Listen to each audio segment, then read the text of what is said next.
I'm Brianna Battles, and I'm here with Miranda Granger. She is 38 weeks pregnant. Yep. And we wanted to record some content, mostly just to kind of capture how she's feeling in this moment, talk about her training during pregnancy, and what she wants to do postpartum. And obviously there's a lot of different variables that come up in pregnancy, delivery, and postpartum, but where she's at right now, it's a pretty great place, right? Yeah, really great place, actually. You feeling good? Feeling really good. Better than I thought I would. Yeah. Well, that's the thing. So she's moving really well. She's been doing the pregnant athlete training program, which is awesome. It's how we got in contact to begin with. But then she's been using that as her strength conditioning program and still doing some kind of training, right? Yeah, tell us about that? Trying to keep it pretty mellow. Obviously, it's probably a 40% to what I would, even less now, but started off a 40% to what I typically would do. But still sparring, still working on footwork, still hitting mitts, so still doing all of the basic stuff that I would do, but more just smaller scale. Yeah. So we've really kind of made an effort to reduce the intensity and the volume of her normal. And we joke that she's been training the triggers, but not the full send. Yes. Can you explain to normal people what that means? So I guess the only way I can describe it is if I fully were to kick something, or if I just kind of do the motion of what I would do in that situation. So I can't give it I can't put my entire hip into it or my entire body weight into it, but just at least doing the motion of what I would be doing in that scenario. Right. And I love that because when we're talking about coaching athletes, but especially professional athletes, you want to support them in the thing that they want to do, the thing that they're good at, the thing that they want to do postpartum, but do it in a way that makes sense for their performance, their long-term pelvic health, and keeping them mentally engaged and into it. If I said, you know what? No fighting for 10 months, she would be like, screw you. Yeah.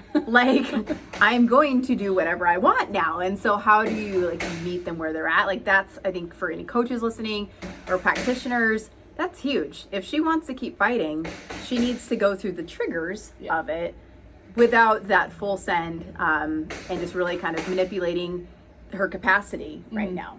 So how do you feel overall with your conditioning, with your strength and all of that? I think at first I was having a really hard time with it, especially going into my first trimester, getting used to my new body. At that time I didn't really look pregnant, but I felt really pregnant. Right. And then learning how to kind of let go of my ego. So once I let go of my ego, I felt like I kind of was in a breakthrough. Okay, I don't need to do this every single day. I don't need to push myself to this limit every single day. But just getting in something and feeling I'm still an athlete and I'm still a fighter and I'm still myself. Just a little bit of that every day helped me progress quicker, I think. Right. And I mean, Miranda's used to running 4 to 6 miles pretty much every day, right? When you're not pregnant. That's part of her mental training. That's part of her cardio training that she needs for being in the ring or octagon. Do we say ring? Octagon. The cage. The cage. So that's what she needs to focus on. And so that's part of her daily routine. And when kind of game planning what her pregnancy training would look like, we had a conversation around, so how else can you get in your cardio?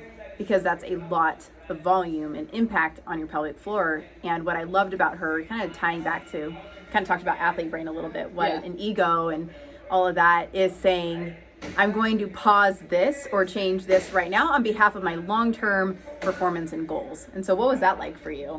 I think that was hard, but I also I know myself really well, and I know if you said, okay, well, you can do this, but you can only do it in a small amount, that's something that would have been too hard for me because I know I'd get to that, let's just say you can run 1 mile. Well, I'd get to the mile, and if I still felt good, I don't have the capacity to just shut that down or turn it off. Right. So doing things like I was getting on the Peloton, where it's okay, this is a 30-minute class, I just have to do this for 30 minutes, and then the class is over, and I don't feel like I need to just keep pushing and pushing. So finding alternatives was a little difficult, but once I started getting in the groove of things, I felt like it all started flowing together a little better. Yeah, and she's done a really great job of taking, honestly, it takes a rigid mindset and training approach to be a professional fighter. Yeah. And that's what you've done since you were 4 years old. She has been doing this lifestyle. It's not just an exercise choice or, you know, like this is literally her career, and she's been training this way with this mindset her entire life. So to have to really change that, it's been a big shift in your identity. What's that been like? Yeah, I think I was worried when I first got pregnant that like I would be forgotten about, or that I would kind of just get like written off.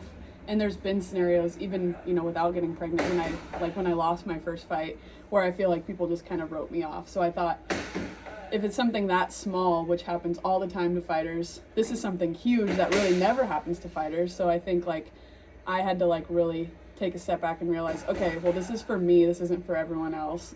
And I think it'll just add to who I am at the end of the day. And this is what I want to do, so why not just be proud of that and own it. Yeah, absolutely. And so many people, I feel like there's still so many people that don't realize that there are women in the UFC. Yeah. Nevertheless, now we have a pregnant UFC fighter who wants to get back to the octagon postpartum. So like that is such a unique athletic, I guess, interest and demand too. And we don't see that spotlighted enough. So you are really kind of paving the way for a lot of people. And I know there's other fighters who are moms, but really how she's approached this pregnancy has been so specific, and how we're going to go into postpartum is going to be where it really gets real. Because ideally, what would you like postpartum to look like as far as your professional fighting career? Yeah, I mean, at first, when I first got pregnant, I was like, I'll be back in 3 months, I'll be fighting again. There's a girl who did that in the UFC, so like that was the only thing that I really had to go off of. And I was just not educated or aware on everything that happens after you give birth. Because in my head, I was like, I know how to lose weight. I know how to, because so much of my job is just getting on the scale. Like, I know how to do all of those things, but like, I don't know how to heal myself from like the inside of things that are actually happening. So now, I mean, I will evaluate after like 6 months. Yeah. I think. And then just see where I'm at. I don't want to like rush anything. I feel like it's not like I'm trying not to put as much pressure on myself anymore. Right, which is hard because she's put pressure on herself. We've had so many conversations this week about just this internalized pressure that she's put on herself forever. That's part of her job. And I want to talk about, I guess it kind of goes together with the pressure, is your diet and how you do have to be really meticulous with weighing yourself. And part of, like, a huge part of your job and showing up is making weight. Yeah. So what has... Look, I just want to say, like, this is a really loaded conversation, and I know everyone has lots of different opinions on this, but this is part of her job. Yes, and it is. It is a significant part of her job, and how she gets paid. She literally gets paid to make weight. And so when that is a huge part of your identity and how you show up for your sport, she has to be meticulous about knowing what her caloric intake needs to look like, how to cut weight, and where she needs to kind of hang out at in order to have a healthy process. So I just want to like set that precedence before anyone freaks out about like pregnancy and postpartum and all of that stuff. And I know this isn't like normal. So, and it shouldn't be normal, but it's just part of my career. And like, I don't know how everyone knows how fighters get paid, but basically like I get half my paycheck if I make weight, and then I get half my paycheck if I win. And I don't get paid at all anytime between that. And if I miss weight, then I lose 30% of my paycheck. So it's like, you have to make weight. Yeah, so like it's a really have to. It's a really big part of the sport. And also respect your team, or not your teammate, but your opponent. You're like, they're making weight, we're making weight. We're in this together. So but yeah, it's stressful in the fact that, like, I mean, we talked today, like, I need to recover too, but my brain immediately goes to like, okay, I need to step on the scale, see what my weight's at, figure out the calories that I need to be in a deficit to get to the weight that I need to be at. Because I mean, I fight at 115 pounds and I'm 5'7", which is not I mean, you saw a picture of me today. So it's skinny. just, it's really, really bad. But I'm only, you know, I make weight and then I have 24 hours to recover before my fight. But I kind of have it down to a science and a routine, but it's not a healthy mindset. And I had to get over a lot of like disordered thinking to get to where I'm at now, to know that like, okay, it's okay to get back up in weight, in a healthy weight, and not like punish myself. But it's been a struggle seeing that scale go up even during pregnancy, like knowing I am literally supposed to be gaining weight right now. I understand that, I accept that, but also it's still been a mindfuck, right? Like that's what we've been talking about, is just it's hard for, I think it's hard for any athlete, any woman really, to see the scale change a lot during pregnancy, even though we know it's for a reason. Yeah. Well, like, just when I first got pregnant, it was right after my fight, like right after my fight. So I was probably like around 120 pounds when I got pregnant. And so to put on, like, I put on an immediate like 15 pounds, like within a month. And to go back up that high that quickly for me was just like, I don't know. I had like a lot of like anxiety, depression, like, am I just going to gain so much weight during pregnancy? I'm never going to be able to get it off. And those were like all the thoughts going through my head. But my husband was like, you're not stepping on the scale anymore. Like, you're not allowed to do this. So his support really helped. And like, I had to take a step back and realize it's not really about me right now. Right. And which is hard though, because it's literally a habit of stepping on the scale and knowing where you're at right now and today, and like how to manipulate a diet to be down or to be up and stuff like that. So when you're pregnant, being able to step away from the scale when that's been a huge part of your daily practice kind of is hard. But do you feel so grateful that you've been able to have kind of improve that? Yeah, I do. And I think because now I'm like looking back at pictures where I was like thinking that I wasn't happy with myself, you know, where I'm not pregnant, thinking like, oh, I can't wear this or I can't do this because I wasn't happy with the way I looked. Right. And I'm looking at those pictures like, what was I even thinking? So I think my mindset of like my self-image in my body has like changed a lot during this, because it's like, I feel really good. You know, I'm happy with how I look. I'm happy with, you know, everything right now. Like, I need to just like accept that in the off season and stuff too, and let myself like just be normal. I know, but it's hard. And again, even for those of us who are not professional athletes, still feeling like you're not in your body and you don't have that kind of control that you normally would, it's a really hard thing to break. And I feel like pregnancy, postpartum, and motherhood in general kind of brings out so much of our things that we can kind of like keep buried, or like, oh, I don't want to deal with that, I don't want to address that. But this really forces you to take a good look at yourself and your habits, your goals, and then just make choices that support the whole person and the baby. So postpartum though, we're talking about, we're just kind of talking about what that is going to look like for you. How do you feel about heading into delivery in a couple weeks? I think I know I should be nervous about delivery, but I think I'm just naive because I just don't know. I don't really know what to expect. I've heard stories from a bunch of people, but I mean, I'm just so excited to like meet her and see her that part just seems really, I don't know, going back to like fighting, I've prepared myself for fighting for like good, bad, ugly, everything in between. So I'm kind of going into delivery with that mindset too, where like I know things can happen. But it's the recovery part that I'm the most worried about, and then like the trying not to push myself too fast. And I'm excited to get back to it and work into it. I just think like I need to control my ego a little bit still, and like remind myself that like the faster I jump into it, the more likely I am to end up hurting myself in the long run. So just getting like calming down a little bit when it and like ego and athlete brain, like that shows up for people of all different like sport and fitness interests, but it's a huge part of what makes you a good fighter. Like you have to have that ego, you have to have that drive, you kind of have to have that extra edge of like, I'm gonna do this, and being able to push through pain and discomfort. So being able to really regulate that when you're acclimating to becoming a mom, because you want to breastfeed, and you want to, you know, make this run for the octagon postpartum while making sure she heals. So I have a note here that I like have not even looked at at all. And I'm like, oh yeah, I should talk about that. About some of the coaching considerations that will help support her postpartum. So for me to help support her postpartum process, I wanted to make sure that she was kind of getting ahead of the game by adjusting her training during pregnancy. Fortunately, she was really willing to do that, where she was still able to keep sparring, kind of doing a lot of those footworks again, training the triggers, but just like not the full send of all of it.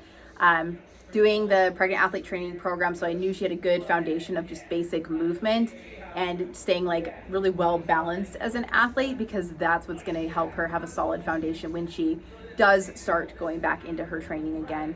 But everyone is really freaked out about a diastasis during pregnancy. They're afraid like their abs are going to get ruined. And while that is absolutely a consideration for a lot of different athletes, it's something we're certainly cognizant of because she needs to have strong abs in order to generate power and explosiveness, just overall strength. And even if you know anything about like jujitsu and grappling, like her belly will be pressed into with like knee on belly or like elbows. There's just a lot of pressure that goes here. So we're going to really want to preserve her core to the best of our ability.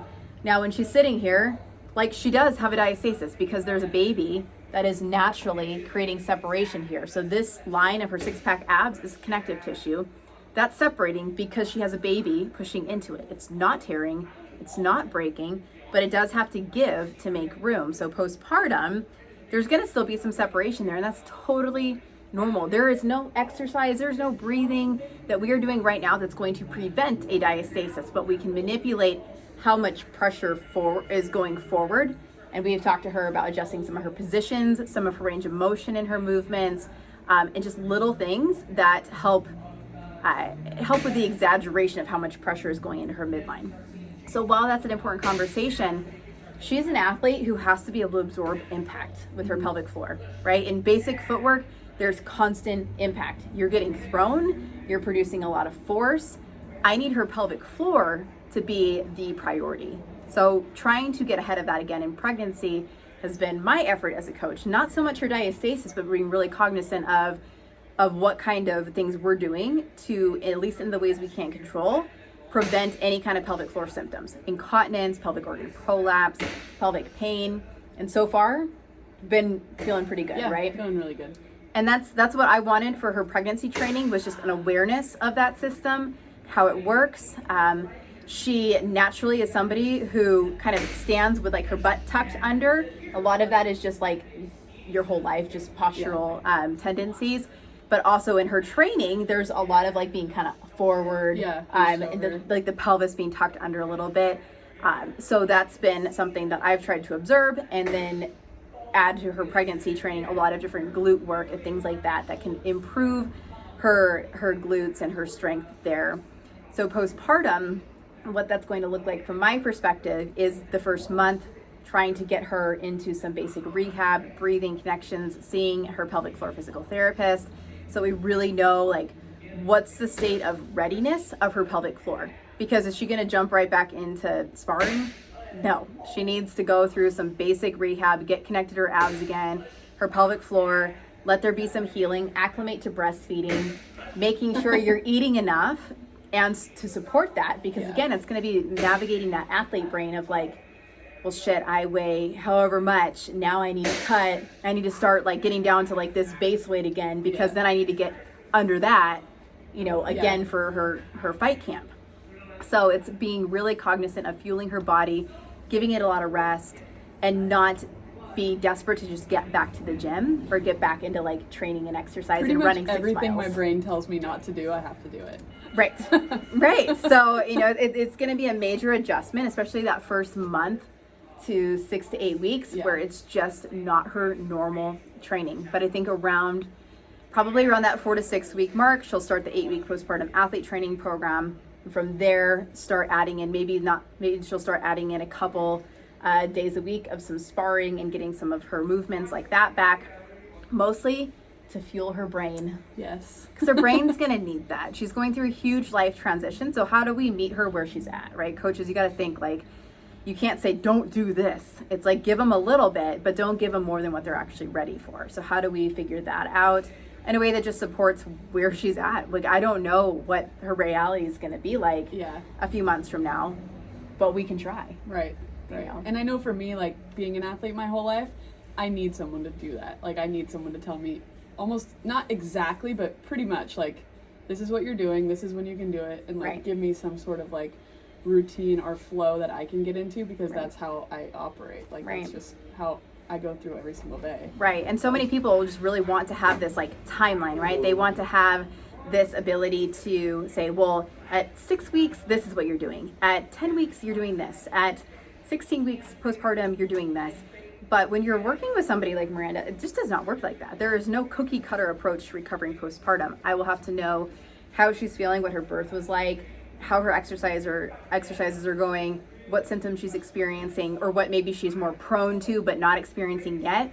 Because in a lot of ways, it's like coming back from an injury. And I don't want to call having a baby an injury, but the act of delivery in and of itself and what her body has been in a different state is, it's an injury in a lot of ways. And it's okay for us to look at it that way. And it's okay to be able to make really strategic training adjustments now and then progress her just like we would if, I mean, you've hurt your back how many times? A lot of times. A lot of times. And every time you hurt your back, it's like, okay, well, I guess I can't do this yet because I need to get better. I need to build my capacity. And we have to look at recovering from birth in the same exact way, especially when there's performance goals on the other side of that. Yeah. And I think that's been what's hardest for me to like grasp is like some of the things that I'll be injured at or like just not the same are things that I don't even realize are happening, or things that I don't even realize like are not okay. So like the back, you're like, okay, I can't walk, so I have to like take some time off. But then there's things where I'm like, I don't even know why this is happening or what's happening, where I still feel fine, and just not pushing myself in those situations. Yeah, my biggest coaching tip for athlete brain is like, you have to learn to listen to the voice that you have been quite literally trained to ignore.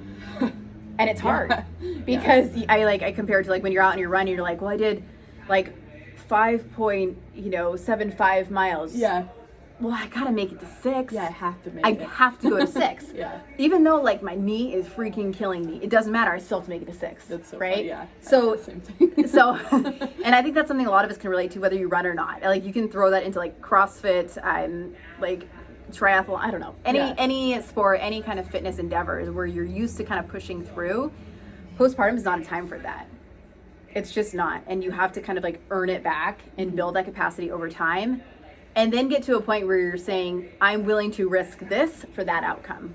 And when you're working with a professional athlete, that's a conversation that does come up. It's like, okay, well, maybe if she was a normal person, we wouldn't be doing this movement right now. But she has a fight coming up, or she has this that she's trying to do, or she has this sponsorship riding on, whatever. Like, there's just different considerations that come into play. Yeah. So again, I'm a lot more, to go back to like some of the coaching considerations, I'm going to be a lot more considerate of her pelvic health when recovering postpartum. I don't see a diastasis here that's like, ooh, but I mean, we don't always know. But I'm going to be a lot more concerned about her pelvic health and making sure that she's not peeing when she kicks, or that when somebody's pressing on her, it's not causing a lot of pain and pressure. We don't want that. So just trying to really build that capacity postpartum in a really strategic way, while being mindful of the calories that she's consuming to support her healing and to support her nursing for as long as she chooses to do that. Let's see, what else? In a perfect world, when would you love to be back in the octagon? Perfect world? A perfect world. Right now. Yeah, right. I think probably like 8 months. I think 8 months is like because I think if I could start getting to where I want to be at like 6 months, then I can really give myself the time that I would need to train for a fight. But that would be ideal. Yeah. And so much of these things, we just literally don't know until you have your baby here. And when she gets here, you get to kind of reassess with your body, with your lifestyle, with what you want. She's going to be like, So. And, but the whole point of this is can train through pregnancy, trying to hold on to some of the things that you enjoy doing that will complement what you want to do ultimately, but still being respectful of the mental, the physical changes, the emotional changes, lifestyle changes, and pelvic health changes that just naturally occur during this season of any athlete mom. Like, this is a huge part of that for all of us.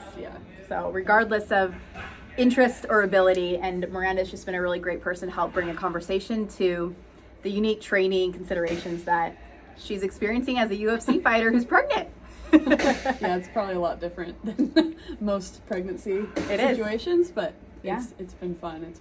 It's been fun to navigate, like with my teammates and my coaches, and there's a bunch of girls now here at the gym who are pregnant too, and just being able to see me do it and kind of have them do the same thing and ask me questions has been, at least I feel like I know more now. So I feel like I can actually give advice.